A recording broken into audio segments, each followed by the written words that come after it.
Can you lose money in index funds? Yes, you can. End of story, end of video.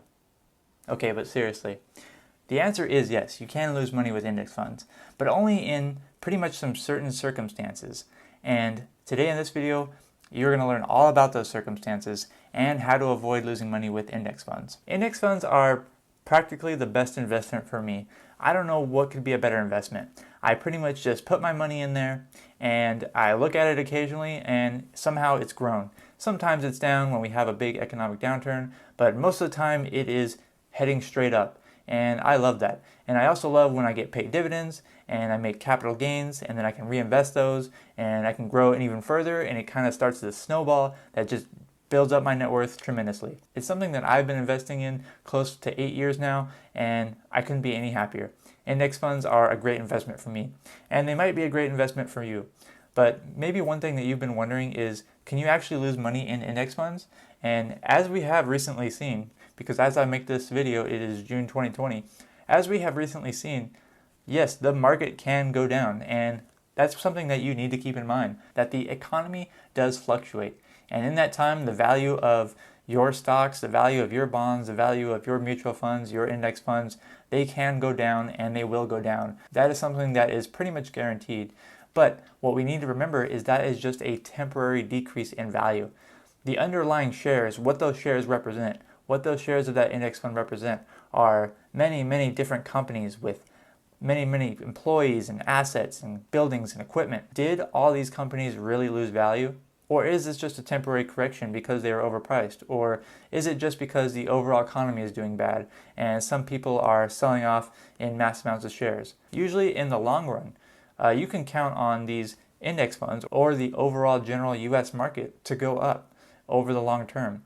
It's what we have seen since the inception of the stock market, and it's probably what we're going to continue to see.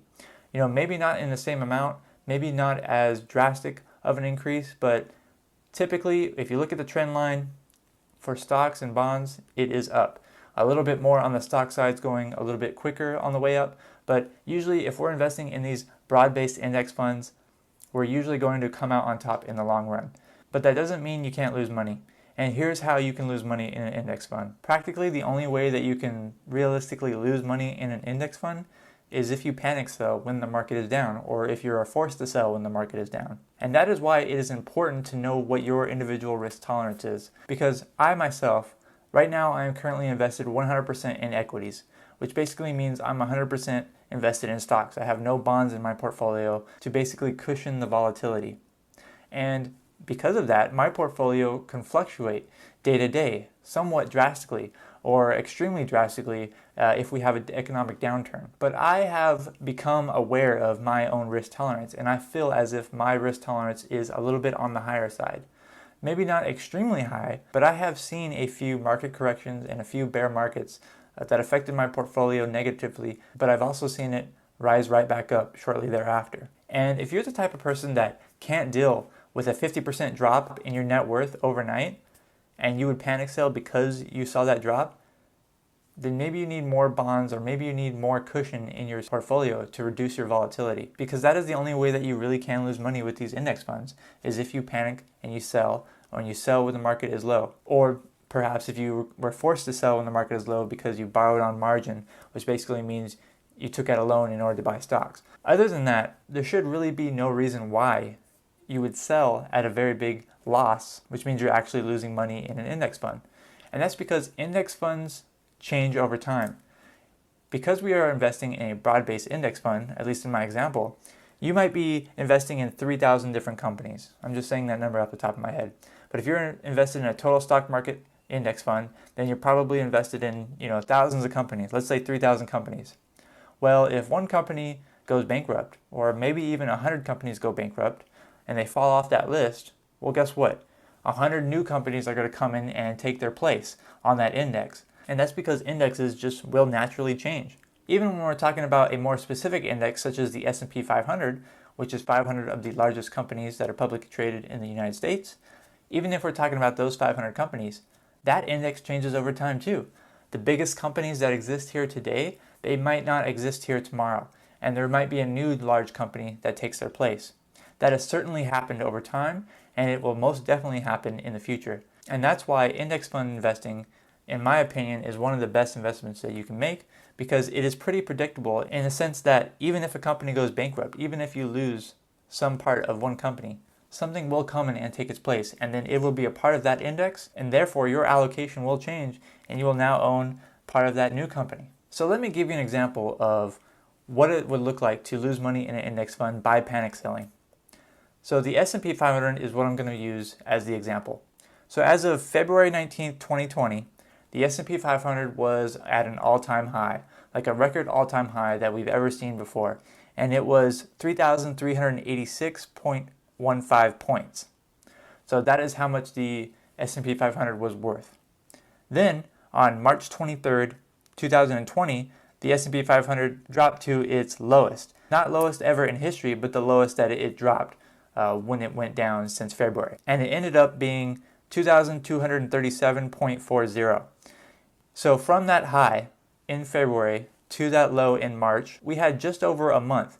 And in that month, the S&P 500 dropped 33.92%. So if you're comparing that to my own net worth, my net worth, basically mostly invested in the overall stock market, dropped 33, close to 34%. That could happen to you as well if you're investing in broad-based index funds when we have the economic downturn.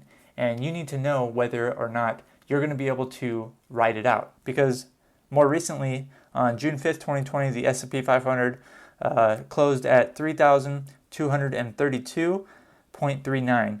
And from that low in February, that is 44.47% increase. So as you can see, in a very short amount of time, a relatively short amount of time, the S&P 500, it dipped, 33%, and it went back up 44%, from that new number. So it wasn't back to its original peak, but as a percentage-wise, it went up 44% from that low.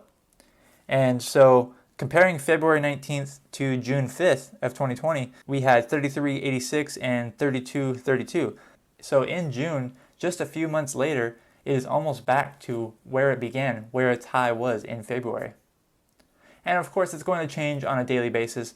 As I make this video, it could have dropped even lower. It could have went over the peak, but that's just not the point. The point is that if you were to see that 33% drop from February to March, and you were to panic sell and you were to sell your index funds, you would be stuck with that 33% loss. Whereas if you were to just waited a little bit longer until June 5th, you would have almost recovered all of those temporary losses.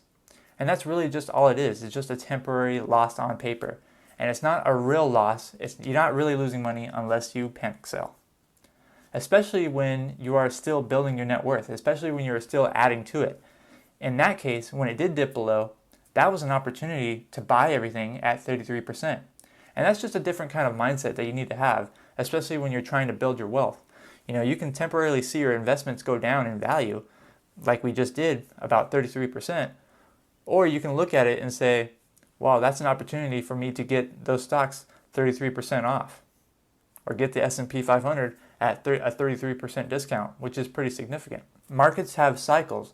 It's just a natural part of the market. Individual businesses have their cycles, and the overall economy and market has its own cycle. We have times when we are rising, we have times when we peak, we have times when we decline, and we have times at the bottom.